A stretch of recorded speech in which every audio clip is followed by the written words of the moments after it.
Bom dia, graça e paz, amigos, amigas. Muito bom estar aqui com vocês, podendo desfrutar um pouco da palavra de Deus, e compartilhá-la com todos aqui. Bem, vamos iniciar nossa reflexão. Hoje nós vamos falar sobre vida devocional. Quais são essas bases da vida devocional? Nós não temos um texto base em específico, mas vamos citar sim, claro, as escrituras à medida que a gente for avançando aqui. Então, falar de vida devocional é falar de crescimento e de contato com Deus. Então, quando falamos de vida devocional, nos reportamos sempre a uma reserva de tempo, para ter esse exercício diário na nossa vida. Só que nós sabemos que a vida no aspecto temporal ela é repartida. Então todo o nosso tempo ele é fragmentado em várias atividades, as quais são inevitáveis. Então não tem nada a ver com a ausência de espiritualidade, porque o nosso tempo ele é repartido entre trabalho, descanso, higiene pessoal, lazer, deslocamento, enfim, uma série de atividades que são indispensáveis, para a nossa vida ainda aqui, nesta terra, neste tabernáculo, ainda vamos precisar repartir o nosso tempo. Então não há nenhum mal nisso, mas é importante que possamos incorporar hábitos relacionados à vida devocional. E você deve saber muito bem que existem dois hábitos que compõem a base da vida devocional, que é a leitura da palavra e a oração. Então vamos falar um pouquinho sobre isso, e para podermos rememorar esses fundamentos da vida devocional. Então o primeiro deles é a leitura da palavra de Deus, a leitura da palavra de Deus, a leitura bíblica, que deve ser uma constante na nossa vida se quisermos crescer, se quisermos avançar. É verdade que a salvação é pela graça, é verdade que todas as promessas do Senhor foram doadas a você e a mim gratuitamente, mas também é verdade que há necessidade de disciplina e de constância da nossa parte para que possamos obter crescimento e avanço na nossa vida espiritual. Isso não vem através de cápsulas que a gente toma e aí podemos crescer espiritualmente, Podemos experimentar sim avivamentos pontuais, em reuniões, em momentos de oração bem específicos, Podemos sim ter esses momentos, acredito, como foi no Pentecostes, é claro. Mas o essencial é essa disposição de ter disciplina, de realmente buscar a Deus, de uma maneira muito mais proativa, e insistente. É isso que nós precisamos. Então a leitura da palavra ela precisa compor a nossa rotina. Nós precisamos ler a palavra de Deus. Agora, quando falamos de leitura da palavra de Deus, é preciso entender que a leitura da palavra é essencial para errarmos menos. Jesus disse isso. Errais não conhecendo as Escrituras e nem o poder de Deus. Então Jesus, naquele contexto, quando ele fala isso, errais, não conhecendo as Escrituras, ele está dando uma resposta aos saduceus que quiseram, de certa forma, fazer uma pegadinha com Jesus, trazendo uma questão difícil relativamente ao casamento, a lei do levirato, a necessidade de o irmão suscitar descendência e permitir que o seu irmão falecido possa ter descendentes, enfim. Mas aí Jesus responde: vocês dizem isso, vocês elaboram esse tipo de pergunta, sem pé nem cabeça, porque vocês não conhecem as Escrituras, vocês erram pelo fato de não conhecer. Então Jesus Cristo já traz essa pista importante. Não conhecer a Bíblia pode nos levar ao erro, e tem levado as pessoas. E mais que isso, a palavra de Deus ela traz uma consequência ainda mais grave. Você deve conhecer aquela famosa passagem de Oséias, em que o Senhor diz através dele: O meu povo está sendo destruído porque lhe falta conhecimento. E que conhecimento? Naquele contexto, se você ler o capítulo 4 de Oséias, você vai verificar que Deus, na verdade, está fazendo uma denúncia, sobretudo, contra os sacerdotes, aqueles que eram responsáveis também pelo ensino. E ele falava que eles abandonaram a lei do Senhor e ignoraram o conhecimento. E aí ele fala também, assim como é o povo, é o sacerdote.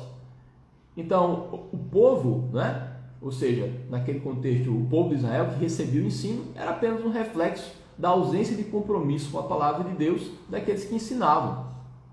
Isso tem uma consequência.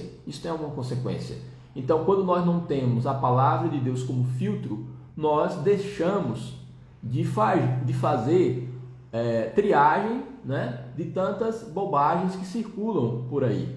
Então, só existem, né, ditos, né, e uma retórica muitas vezes em desarmonia com a palavra de Deus, e isso circula às vezes com sucesso, porque existe um público que não é capaz de fazer esse filtro, que não é capaz de discernir o que é a palavra de Deus e o que não é.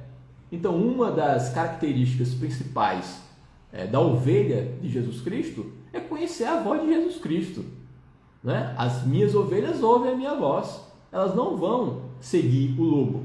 Só que muitas vezes o povo de Deus, ou quem se intitula, né, assim, não consegue discernir entre a voz do lobo e a voz do seu pastor, porque desaprendeu a ouvir essa voz, não tem nenhum parâmetro, né, para comparar o que está saindo da boca de Jesus e o que está saindo da boca do mercenário.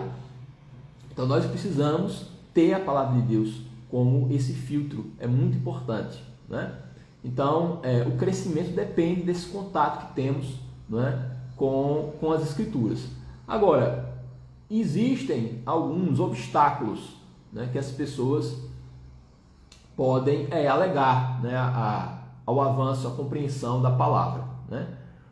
Um deles é a ausência de entendimento, porque a Bíblia, de certa forma, e sobretudo as versões, né, mais tradicionais, como a Revista Atualizada, né, a Revista Corrigida, mesmo a Bíblia de Jerusalém, que é uma excelente Bíblia, mas que são Bíblias com traduções numa linguagem, né, mais arcaica, vamos falar assim, não é, que não tem um vocabulário mais contemporâneo. Isso pode trazer uma dificuldade. Mas mesmo as Bíblias, como Bíblia Viva, né, e a nova tradução da linguagem de hoje, que tem, né, uma linguagem mais contemporânea e mais de fácil, melhor assimilação, você pode, claro, todos nós podemos ler e não entendermos, né? Isso não pode trazer um desestímulo, né, para mim e para você.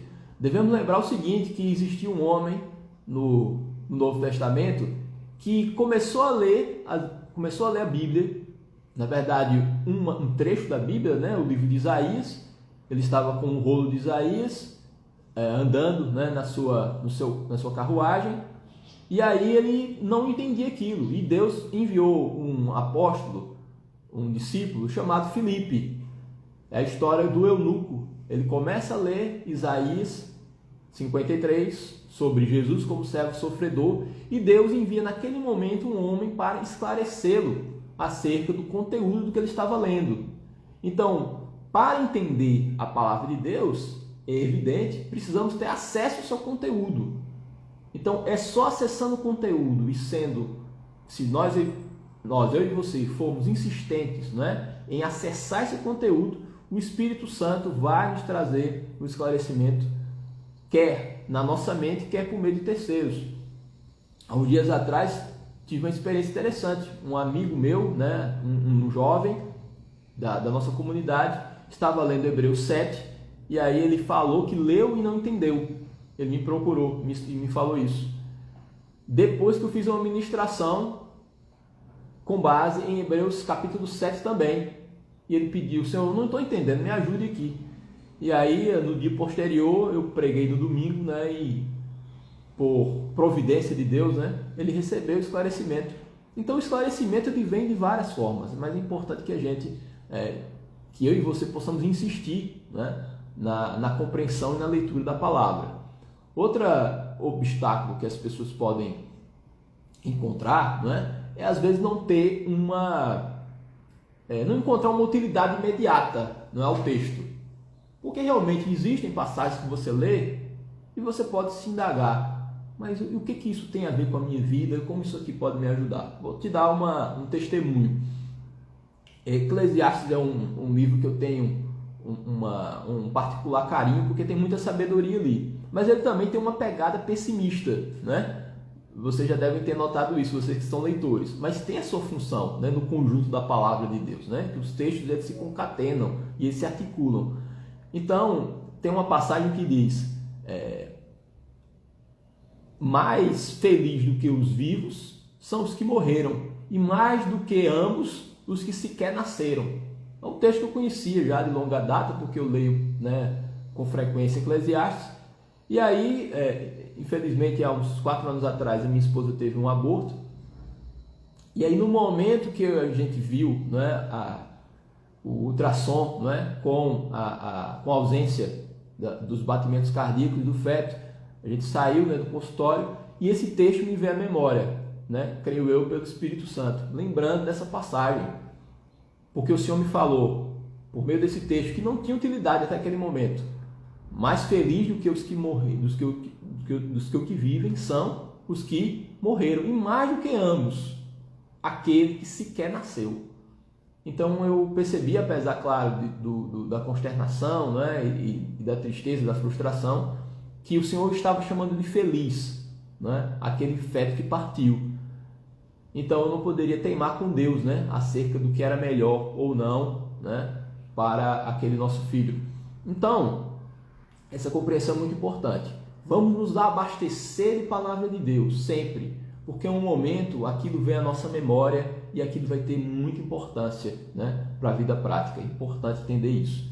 Então, isso pode ser um obstáculo também. Poderíamos levantar vários, mas outro que a gente pode falar, pode haver um subaproveitamento da leitura da palavra, às vezes por um método de leitura que pode não ajudar muito. Eu, por exemplo, já fiz plano de leitura da Bíblia, da Bíblia toda em 1 ano ou em 2 anos, mas isso eu fiz uma vez só na vida. Eu fiz só uma vez na minha vida. E é muito interessante você fazer todos os anos, mas na realidade nós temos que ter cuidado com uma leitura que é apenas de alcance de metas, alcance de meta de leitura. Então você precisa ler 4 capítulos. Então você tem a obrigação de ler 4 para fechar em 1 ano. Então, às vezes, a leitura de um versículo, de um provérbio, se ele se tornar objeto de reflexão durante o dia inteiro, tem muito mais aproveitamento do que ler os 66 capítulos de Isaías numa sentada só. Porque a retenção vai ser muito baixa. Então, a questão não é só o volume de leitura, mas a qualidade da reflexão. Ler e refletir. Olhar para o teto e começar a pensar a respeito daquilo, e amadurecendo aquela palavra no coração. Isso é muito importante. Então, devemos considerar a leitura muito mais no seu aspecto qualitativo do que quantitativo. Os planos de leitura são importantes, mas eu e você não somos chamados a bater meta de leitura, do ponto de vista da quantidade, sempre prezando por uma boa absorção do texto por meio da reflexão. Então, está aí também uma dica. Então, a leitura da palavra realmente é um dos componentes essenciais de uma vida devocional mínima que nós devemos ter. E também a oração. A oração, sem dúvida. E sobre a oração, nós poderíamos destacar a primeira necessidade de perseverança.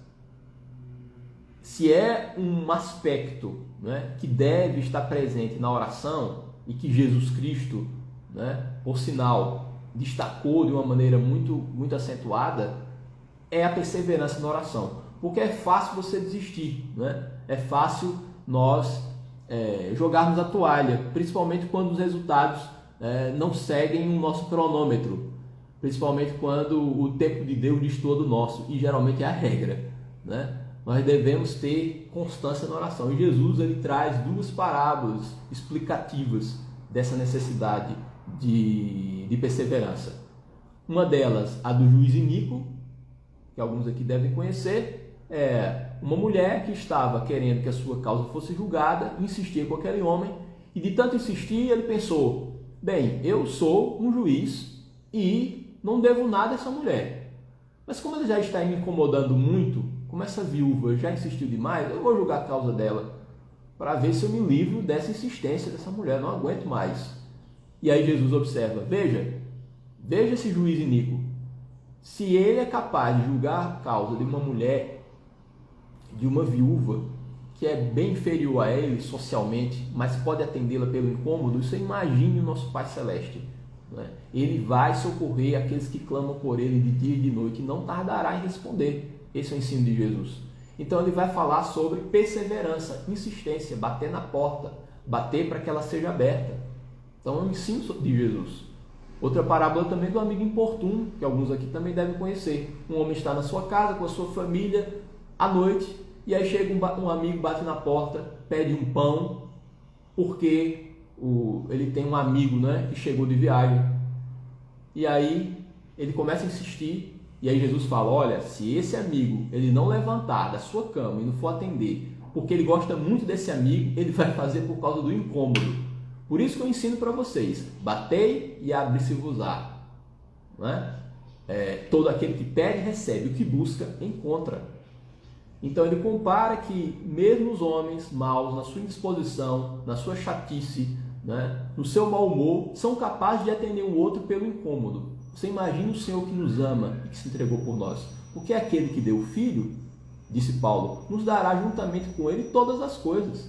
Quem deu o mais raro, o mais precioso, né, o de maior estima, que é Jesus Cristo, na sua vida, o seu corpo, a sua carne, com certeza nos atenderá segundo a sua vontade nas demais coisas. Então Deus não vai falhar e não vai cochilar quando Ele observa a nossa necessidade em oração. Fora a questão de que a oração ela tem um efeito terapêutico na vida. Né? É maravilhoso nós podermos chorar aos pés do Senhor, orar, clamar, né? E buscar o Senhor em sinceridade. Então a perseverança, e a segunda, a sinceridade.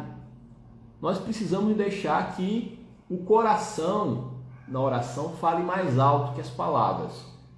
É importante entender que não é na desenvoltura verbal que vai convencer o Senhor, né, de fazer alguma coisa em nosso favor. Isso Jesus coloca de forma muito clara quando ele diz, né, ensinando os seus discípulos, que não é pelo muito falar que seremos atendidos. Quando Jesus disse isso, não é pelo muito falar que nós seremos atendidos, ele não está dizendo para reduzir o volume de oração, né, para orar menos. O que ele está dizendo e tentando quebrar, né, é fazer ruir esse mito de que se você falar muito bem, né, se houver uma desenvoltura, né, de oratória na oração em si, isso vai de alguma forma convencer e dobrar a Deus, né, a sua vontade e ao seu desejo. Então não é assim que funciona. A oração mais simples pode ser a oração mais poderosa. Você imagine alguém, né, simples, né, que não tem um vocabulário extenso, mas ora com sinceridade no coração e às vezes nem conhece a Bíblia direito porque é um recém-convertido. E aí quando ele quer agradecer a Deus, se ele falar valeu Deus, esse valeu Deus ele pode ser muito mais, né? Pode ter um impacto espiritual e ser mais agradável aos olhos do Pai do que alguém que vai usar aquele vocabulário cristão, né, protestante clássico, e dizer Senhor, eu vou te rendo graças pela tua bondade, porque o Senhor me livrou do meu opróbrio, né? Ou coisa desse tipo, né? Então não é a boa articulação da palavra que vai convencer Deus de fazer coisa nenhuma, porque Ele faz a leitura direta do coração. Isso é importante. Às vezes achar que aprendeu a orar pode ser um obstáculo à boa oração.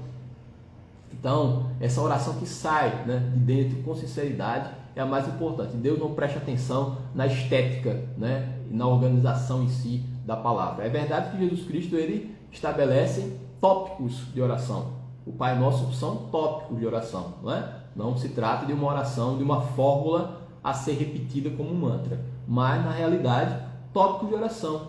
Ele fala, quando orarem, orem assim, né? Incluam esses itens na oração. Então é importante nós entendermos que a oração boa é a oração sincera. A oração boa é aquela em que as máscaras caem, em que ficamos realmente desnudos, né, diante do Senhor, em que essa cortina se abre de verdade, né, onde nós podemos ser simplesmente como somos, verdadeiros, né, onde nós podemos dizer com toda liberdade onde está doendo, né, podemos apresentar nossa queixa sem censura, não é? E podemos ser diante de Deus exatamente como somos. Isso é muito importante. E Deus já sabe, né? Qualquer tentativa de buscar a Deus, né, fora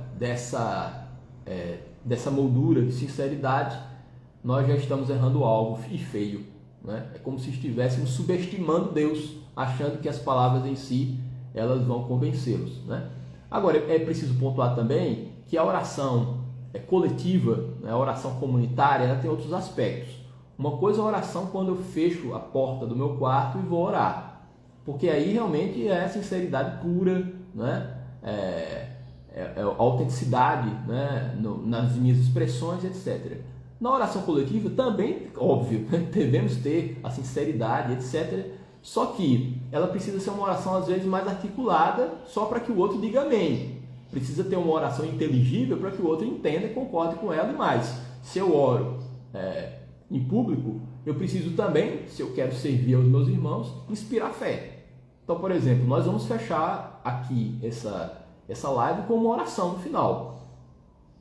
E, evidentemente, eu vou ter que fazer uma oração que seja inteligível, que seja uma oração compreensível, né, para todos e que, de alguma forma, ajude, né, inspire fé nas pessoas. E assim eu vou me reportar a palavra para falar quais são as promessas de Deus e porque temos que ter expectativa de que Deus pode realizar, né, essas promessas. Então é outro contexto, Podemos orar da forma que pudermos, né, coletivamente, mas ela é uma oração que às vezes é diferente da oração que eu faço em casa. Isso é um fato, né? Agora, quando nós citamos a Bíblia na oração, numa oração pública, essa citação ela é muito mais importante para quem está ouvindo e para mim mesmo, que estou sendo edificado, né, pela citação das Escrituras, do que Deus, claro, né? Então Deus não vai falar, bem lembrado, meu filho, que bom que você lembrou desse texto da Bíblia, eu não lembrava, né? Que bom que você falou, eu vou cumprir a minha promessa, né? Grato aí pela lembrança. Não é assim que funciona. Deus já sabe, claro, da sua palavra, mas a citação das Escrituras na oração, ela faz bem a quem fala, né? E também edifica a outros. Então, aqui a gente esboçou, né, a leitura da palavra, algumas dicas, né, que podem ser aproveitadas, né, por alguns de vocês, e também a oração, que tem como base essencial a perseverança e a perseverança e a sinceridade, né? São duas coisas importantes. Mas eu acho interessante também nós estabelecemos aqui uma relação entre oração e leitura da palavra. São duas coisas que se articulam. Quanto mais você ora, mais o Senhor vai respondendo às suas demandas por meio da palavra. E mais, a oração também é corrigida por meio da palavra. Por exemplo, se você ora, né, insistentemente porque você precisa vender um imóvel, né, um lote, nenhum problema em orar por isso. Mas aí quando você vai aliar a oração com a leitura da palavra, você vai verificar que a Bíblia, né, ela dá uma ênfase muito forte na família e sobretudo no casamento.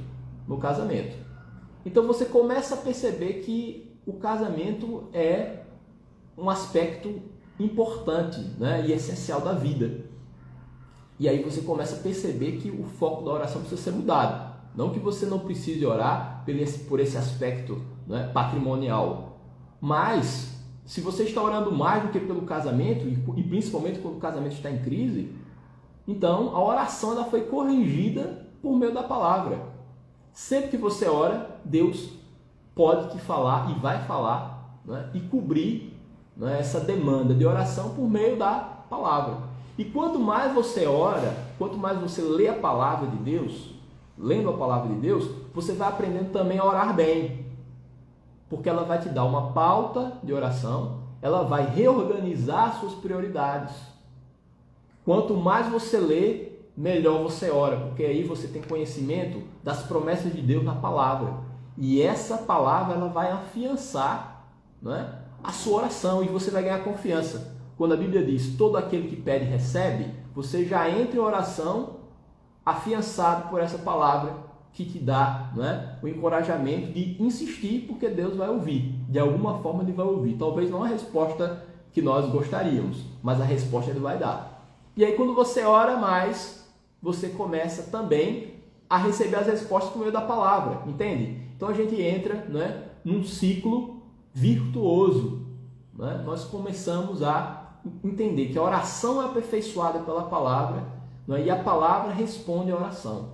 Então essas duas coisas precisam estar aliadas, né, e alinhadas também, para que possamos ter uma vida devocional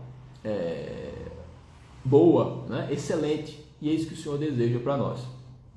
Salvos pela graça, ingressamos no reino gratuitamente, foi aberto, sem nenhum bilheteiro lá para nos recepcionar, é gratuito sim, né, o ingresso no reino de Deus, mas depois de estarmos lá dentro, também o Senhor coloca no nosso coração uma chama, um desejo de nos aproximarmos mais e de aprendermos mais sobre Jesus. Uma coisa importante sobre a leitura da palavra, que eu não falei, precisamos aprender de Jesus sem a mediação de terceiros. Porque Jesus Cristo disse, as Escrituras testificam de mim. As Escrituras testificam de mim. Eu estou falando de Jesus aqui também, estou falando para vocês. Só que eu estou falando, né, e você está, de certa forma, recebendo a minha mediação. Né? Eu sou, de certa forma, um intermediário, porque eu li a palavra e estou retransmitindo para vocês. Mas muitas vezes a retransmissão ela pode não ser perfeita e nem fiel às Escrituras. E o que é que Jesus disse? Ele fala, se vocês querem relatos sobre a minha pessoa, se vocês querem saber sobre mim, procurem direto na fonte, a fonte primária que são as Escrituras. Né? E isso, gente, é um filtro importante para que a gente elimine toda e qualquer, né, bobagem que se fala sobre Jesus, sobre o Evangelho. Então, o povo perece por falta de conhecimento. E também ora mal porque não conhece a Bíblia. Né? E também se sente desestimulado por orar porque também não conhecem as promessas do Senhor. Então, oração e leitura da palavra se aliam, né? E criam, né, uma junção poderosa, né, para uma vida espiritual, né, numa crescente. Então, que eu e você possamos atentar para isso, né, e fazermos as correções devidas, né, na nossa vida devocional, em nome de Jesus.